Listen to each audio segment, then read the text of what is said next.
هيثم هيثم لو كنت قاعد ترى تدمر صحتك واذا ابوك لزمك راح يموتك تموت. هم عارفين مسيطر على دوامه.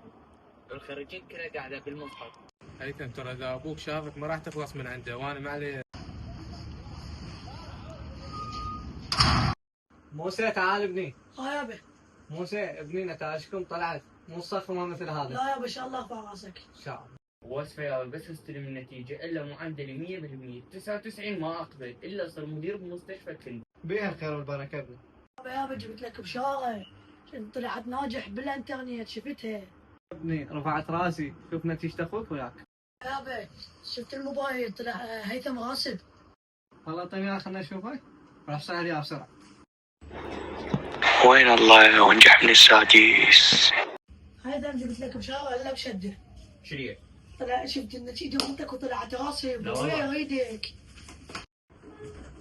هاي هذه. تعال اقعد. يا حيوان يا غبي تريد تصير مدير مستشفى الكندي؟ لا يابا لا يابا.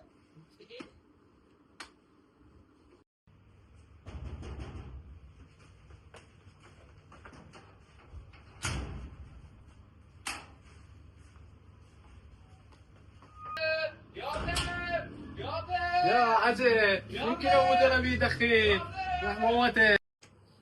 يابا يابا عوفه يا رجال حيموت بيدك عوفه. يابا تدرين بابنك شو مسوي؟